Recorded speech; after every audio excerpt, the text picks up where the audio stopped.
Red blood cells are central to the transport of respiratory gases, so this is an important point of interaction between the pulmonary and cardiovascular systems. Erythrocytes carry oxygen bound to hemoglobin, and they also carry some carbon dioxide to the hemoglobin. In addition, they contain carbonic anhydrase, an enzyme that will play an essential role in carbon dioxide transport. We'll return to that mechanism in a later lecture. Erythrocytes are formed in the bone marrow through a process called erythropoiesis. As you can see in this picture, mature red blood cells have a biconcave disc shape. This provides a relatively large surface area for gas exchange and also helps make the cells flexible as they move through very small blood vessels. Mature erythrocytes contain no organelles. They have no nucleus, mitochondria, ribosomes, endoplasmic reticulum, or Golgi apparatus. Despite this, they still contain cytoplasmic enzymes, so they can generate ATP through glycolysis and perform other important metabolic functions.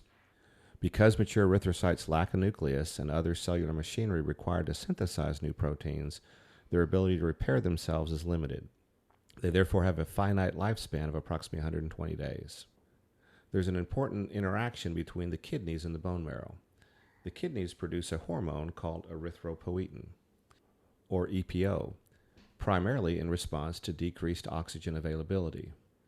Erythropoietin acts on the bone marrow and stimulates erythropoiesis, increasing red blood cell production. Now let's take a tube of blood.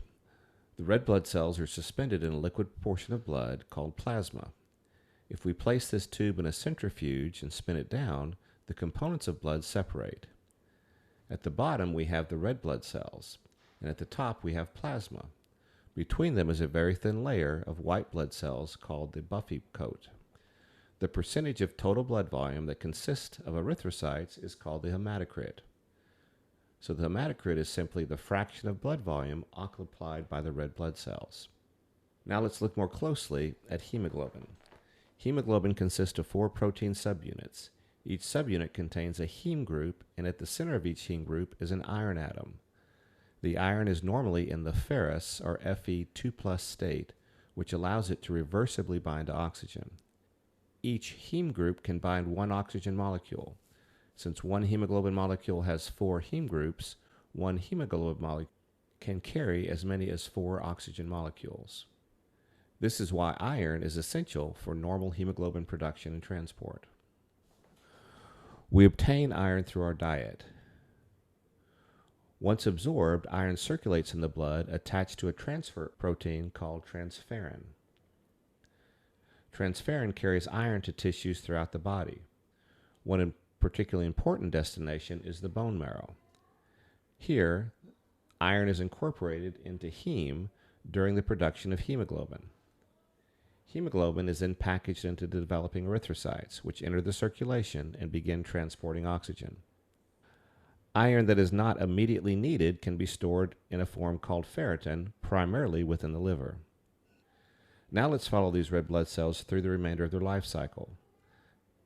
As erythrocytes age, their membranes become less flexible and cells become more susceptible to removal from circulation. Macrophages, particularly in the spleen and liver, recognize and remove these aging red blood cells. The hemoglobin is broken apart, and the globin portion can be broken down into amino acids and be reused. The iron contained within the heme group is so valuable that much of that iron is recovered and recycled to make new hemoglobin. The remaining portion of heme molecule is eventually converted to bilirubin. Initially, this bilirubin is not water soluble, so it travels through the blood bound to albumin until it reaches the liver. The liver processes or conjugates the bilirubin, making it water soluble, and then secretes it into the bile. That bile eventually enters the intestine, where bilirubin is further metabolized and ultimately eliminated primarily through the gastrointestinal tract. If bilirubin accumulates in the blood, we can begin to see it clinically. Here we have a picture showing the sclera, which is the white portion of the eye. In the second patient, notice the yellow discoloration of the sclera. This is called scleral icterus. More generalized yellow discoloration of the skin and tissues is referred to as jaundice. Here we show 2 patients the top with jaundice, and the lower hand without. Next, let's talk briefly about anemia. Anemia refers to a reduction in the concentration of hemoglobin in the blood. The important physiologic consequence of it is a reduction in the blood's ability to carry oxygen. There are many different causes of anemia, and we're not going to classify them all here, but we'll focus on a few major ones. One very common cause is iron deficiency anemia. If we don't have enough available iron, we cannot produce adequate amounts of heme and therefore cannot produce normal amounts of hemoglobin. Here's a picture of a normal peripheral blood smear. In the normal smear, the erythrocytes are fairly uniform in size and shape, with a characteristic area of central pallor. In iron deficiency anemia, the erythrocytes are typically smaller than normal, which we call microcytic, and they contain less hemoglobin, giving them greater central pallor. Vitamin B12 and folate are also important for normal red blood cell production because they're required for DNA synthesis in developing erythrocytes. Deficiencies in either of these results in megaloblastic anemia.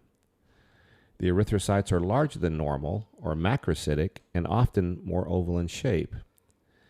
In this picture, it's hard to discern the difference. Here's a graphic which will help us demonstrate the differences between these three. When the red blood cells are normal in size, but overall the hemoglobin concentration is reduced, this is called normocytic anemia.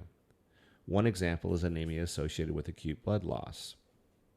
For comparison, iron deficiency anemia is typically microcytic, meaning the red blood cells are smaller than normal, while megaloblastic anemia is macrocytic, meaning the red blood cells are larger than normal. The laboratory measurement we use to describe the average red blood cell size is the MCV, or mean corpuscular volume. I've included the MCV ranges here for clarity, but you do not need to memorize these specific numbers. The important concept is simply low MCV means microcytic, normal MCV means normalcytic, and high MCV means macrocytic. For our class, associate iron deficiency with small, pale erythrocytes, and B12 or folate deficiency with large erythrocytes.